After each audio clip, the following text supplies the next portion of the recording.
हाय, तो फिर से इस मेरे नए वीडियो में आप सभी का स्वागत है। जैसे कि आप थंबनेल देख रहे हैं, बिहार डीएलएड एंट्रेंस एग्जाम।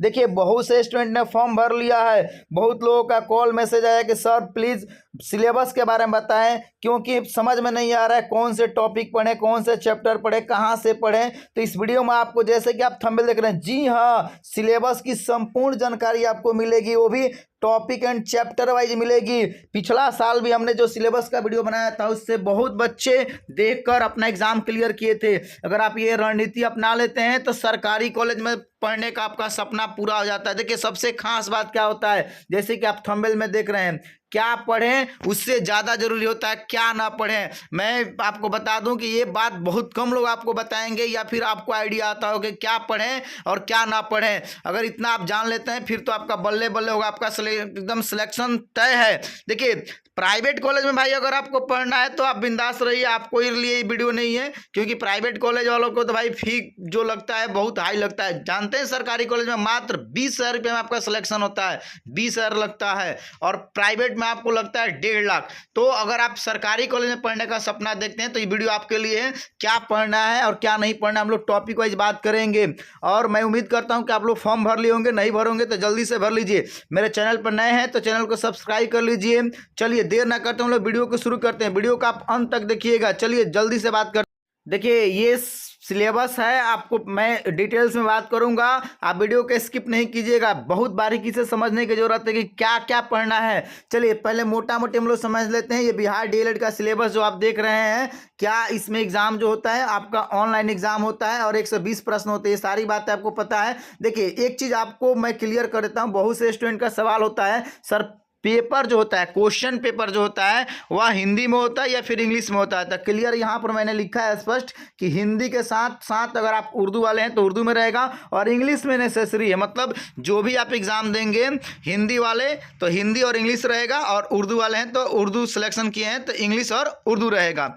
दूसरी क्या बात होती है, अक्सर बच्चों का ये प्रश्न होता है, स्टूडेंट का प्रश्न होता है, सर निगेटिव मार्किंग होता है या नहीं होता। मैं क्लियर कर दूं, ये निगेटिव मार्किंग भाई नहीं होता है। आप अगर कोई प्रश्न गलती कर देते हैं या नहीं बनाते हैं तो आपको टेंशन नहीं लेना है, आपको उसका नंबर नहीं कटने जा रहा है। चलिए अब हम लोग इसको भी समझ लेते हैं। आपको सिलेबस में इस रूप में समझना है कि कहां से कहां प्रश्न कितना नंबर का आता है। अब हम लोग आगे चल के टॉपिक वाइज भी बात करेंगे। हिंदी से 25 होते हैं आपको, गणित से 25 प्रश्न होते हैं, 50 नंबर यहां से हो गया आपको। विज्ञान से मिलते हैं 20 प्रश्न, और आपको सामाजिक विज्ञान से 20 प्रश्न, और अंग्रेजी से 20, ये हो गए 60 नंबर। और 50 और 60 110 नंबर। 10 नंबर का आपका रीजनिंग होता है। इस तरह से आपका टोटल कितना भाई प्रश्न होता है, 120 प्रश्न होता है। प्रत्येक प्रश्न कितने नंबर का होता है, 1 नंबर का होता है। इस तरह से आपको 120 प्रश्न 120 नंबर के लिए होता है। समय कितना मिलता है, समय को मैं स्पष्ट कर दूं, आपको ये एकमात्र ऐसा एग्जाम है जहां पे आपको समय ज्यादा मिलता है। मतलब कि 120 प्रश्न पर 120 मिनट मिलना चाहिए, 2 घंटा मिलना चाहिए, परंतु यहां पे आपको 2.5 घंटे का समय मिलता है भैया, 150 मिनट का समय मिलता है। और इस तरह से देखा जाए तो प्रत्येक प्रश्न पर आपको 1.25 मिनट का समय मिलता है सॉल्व करने के लिए। 1.25 मिनट लगता है आपको सॉल्व करने के लिए। चलिए आगे हम लोग बात कर लेते हैं कि इसमें जो 6 सब्जेक्ट हैं वो आपको पता ही है। अब सबसे पहले हम लोग हिंदी को रखे हैं। सबसे पहले मैंने इस वीडियो में हिंदी को रखा है सिलेबस में। तो देखिए हिंदी में क्या पढ़ना है। हिंदी को इसलिए मैंने पहले रखा है कि हिंदी 25 नंबर का है, तो आप अगर अच्छी तैयारी कर लेते हैं तो 25 में, देखिए भाई झूठ क्या बोलना है, 25 में आपका 17 और 18 ईजिली आप सिलेक्शन कर सकते हैं। 17 और 18 आपका आ सकता है। चलिए क्या क्या पढ़ना है उसको समझते हैं। सबसे अधिक प्रश्न सामान्य हिंदी और गणित के अनुभाग से पूछे जाएंगे, इसलिए उम्मीदवार को बिहार डीएलएड हिंदी पाठ्यक्रम के बारे में अच्छी तरह से पता होना चाहिए। कुल 25 प्रश्न है। देखिए कहां कहां से आते हैं। आप क्वेश्चन पेपर भी देखेंगे। देखिए इसके पहले मैं यहां पर रुकना चाहता हूं, डिटेल्स में तो हम लोग बात करेंगे। सबसे जरूरी क्या बात है भैया, आप लोग सब लोग क्वेश्चन पेपर ले लिए हैं कि नहीं लिए हैं? नहीं लिए हैं तो क्वेश्चन पेपर ले लीजिए। प्रीवियस ईयर पेपर आपके पास होना चाहिए, क्योंकि प्रीवियस ईयर पेपर से आपको बहुत आइडिया मिल जाता है कि आपको मतलब कि लेवल क्या रहता है, किस लेवल के प्रश्न आते हैं। वैसे तो अब एग्ज़ाम ऑनलाइन हो गया है, तो आपको ऑनलाइन का जो भी एग्ज़ाम हुआ था उसका मार्केट में बुक्स अवेलेबल है, क्वेश्चन पेपर के नाम से अवेलेबल है, कई शिफ्ट में एग्ज़ाम हुआ है, तो वो सारा चीज़ आप इकट्ठा कर ले। आइए हिंदी में हम लोग बात कर लेते हैं। हिंदी में क्या क्या रहता है भैया? संधि से प्रश्न होता है, समास से होता है, रचना और प्रकार के सहित होता है, संक्षेपण से रहता है, अनेक तरह के मतलब आपको गद्य दे दिए जाते हैं उस रूप में होता है, परिभाषिक एक तकनीकी शब्द के से यहाँ से प्रश्न होता है। देखिए तो सबसे ज्यादा संधि और समास से प्रश्न हो गया भैया, इसको ध्यान रखेंगे। मुहावरा और लोकोक्ति से प्रश्न होता है, वाक्य शुद्धि से प्रश्न होता है भैया, ये ध्यान रखेंगे। यहाँ पे पदबंध, वाच्यम, उनके भेद, वाक्य का प्रकार कई बार पूछ लेता है कि कौन सा वाक्य का ये प्रकार है। अलंकार बहुत ज्यादा पढ़ के जाना है भैया, मैं फिर से दोहरा रहा हूँ, आपको अलंकार अच्छे से पढ़ के जाना है, अच्छा से तैयारी करना है। अलंकार से ज्यादा प्रश्न होता है, छंद से भी प्रश्न होता है। आप प्रीवियस पेपर उठाएंगे तो आपको पता चलेगा कि कहाँ से कितना प्रश्न है। चलिए आगे हम लोग बात करते हैं, आपको मैं पीडीएफ भी शेयर करूंगा। उसी तरह से आपको अंग्रेजी की हम लोग बात कर लेते हैं। अंग्रेजी से 20 प्रश्न पूछे जाते हैं। क्या क्या पूछा जाता है? Grammatical, items and structure, sequence, tense आपका रहता है, इन कनेक्टेड स्पीच रहता है। यहाँ पे थोड़ा सा हम लोग इसको जूम कर लेते हैं ताकि आप सारी चीज़ों को देख सकें।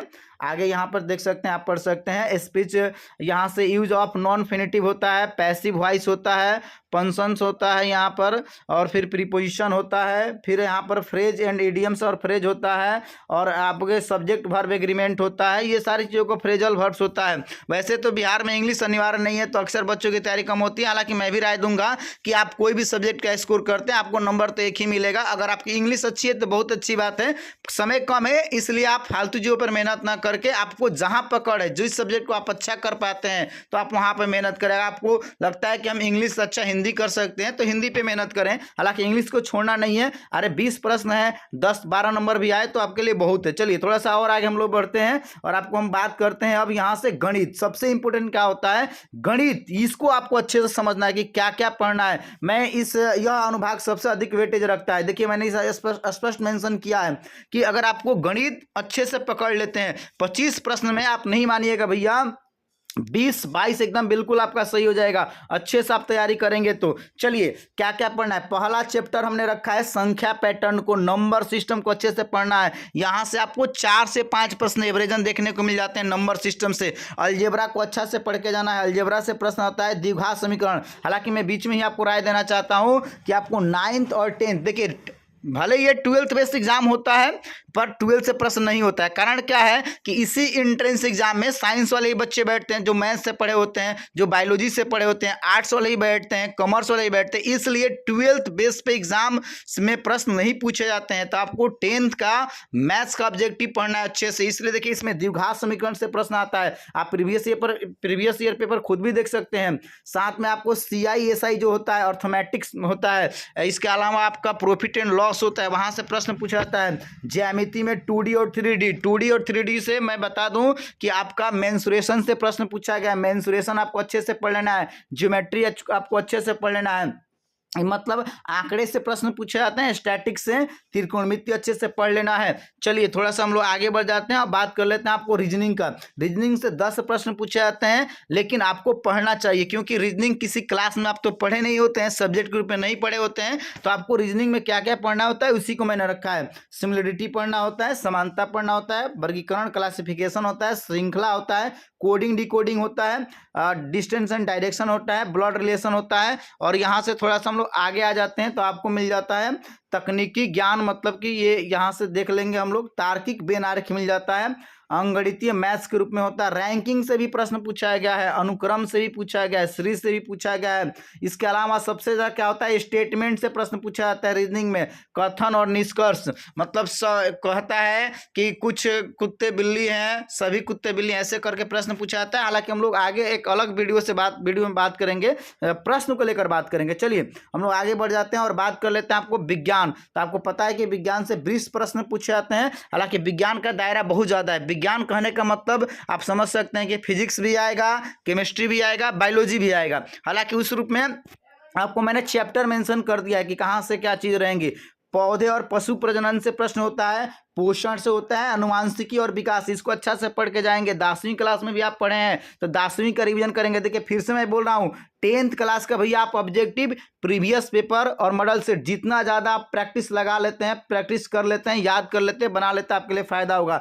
चुंबक से रहेगा, विद्युत परिपथ से रहेगा, ऊष्मा से एक प्रश्न। देखिए कहने का मतलब क्या होता है कि ये चैप्टर है, यहीं से आपको ऑब्जेक्टिव देखने हैं, यहाँ से प्रश्न पूछा जाता है। जरूरी नहीं है कि आपके एग्जाम में चुंबक का नहीं आया तो दूसरे के एग्जाम में चुंबक का नहीं आया, या दूसरे में विद्युत परिपथ से क्वेश्चन आ गया तो आप में नहीं आएगा, ऐसा कुछ नहीं होता है। आपको फुल तैयारी करनी है। उसी तरह से वाष्पीकरण है, ठोस तरल गैस है, बल गति ऊर्जा है, कार्य ऊर्जा शक्ति है, आर्किमिडीज सिद्धांत है, ध्वनि है, ये चैप्टर है। आपको आगे चलते हैं, थोड़ा सा बात करते हैं। प्राकृतिक संसाधन से भी प्रश्न पूछा जाता है, हवा, जल और मिट्टी, ये सारी चीजें हैं आपको ये देखने को मिल जाएंगी। थोड़ा सा हम लोग आ जाते हैं सामाजिक अध्ययन से बात करते हैं। देखिए भाई, सामाजिक अध्ययन से आपको प्रश्न का दायरा बहुत ज़्यादा होता है। 20 प्रश्न ही पूछे जाते हैं, परंतु इसका दायरा बहुत ज़्यादा है, क्योंकि सामाजिक अध्ययन में इतिहास भी आता है। इतिहास में आपका एंशिएंट, मेडाइवल, मॉडर्न आता है, वर्ल्ड हिस्ट्री आता है, फिर भूगोल है, तो इसी तरह से आपका राजनीति है, सामाजिक विज्ञान में और भाई सारी चीज़ें हैं। इसके अलावा करेंट अफेयर्स भी इसमें इंक्लूड हो जाता है। तो आपको मैं फिर से राय देता हूँ कि आप क्या करेंगे, ये सिलेबस रहा। हालांकि PDF आपको मैं शेयर कर दूंगा, आप मतलब PDF अगर आप लेना चाहता है तो आप मेरे नंबर पे संपर्क कर सकते हैं। मेरा नंबर क्या होगा आप नोट कर लेंगे पहले। चलिए इसके पहले मैं एक चीज़ यहाँ पर मेंशन किया, इसको मैं समझा देता हूँ।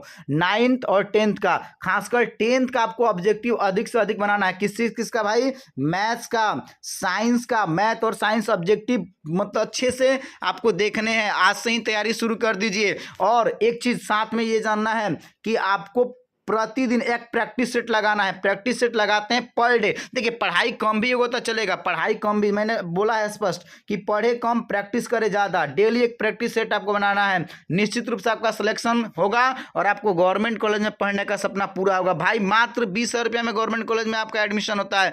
एक साल में 10,000 लगता है और अगले साल में 10,000। 20,000 में आप DLED कंप्लीट कर लेते हैं। OBE स्कॉलरशिप से रिफंड भी हो जाता है पैसा।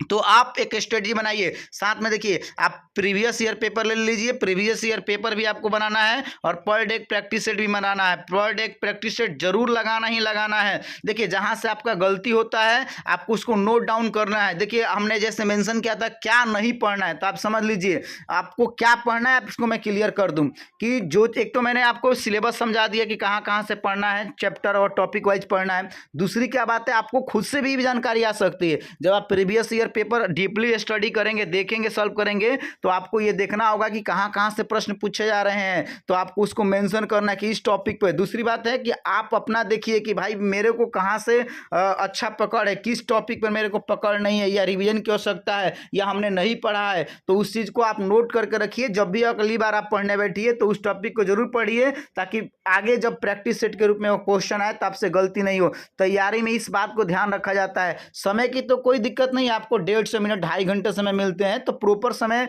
की बात करते हैं तो एकदम समय आपके लिए सफिशिएंट है। परंतु अगर आपके पास अच्छा स्पीड नहीं है तो फिर मैथ्स में आप नहीं कर पाते हैं, इसलिए प्रैक्टिस रखिए। और मतलब देखिए आपको 120 प्रश्न में 120 नहीं तैयारी करना है, 120 में आपको 110 प्रश्न की तैयारी करनी है, 105 की तैयारी करनी है।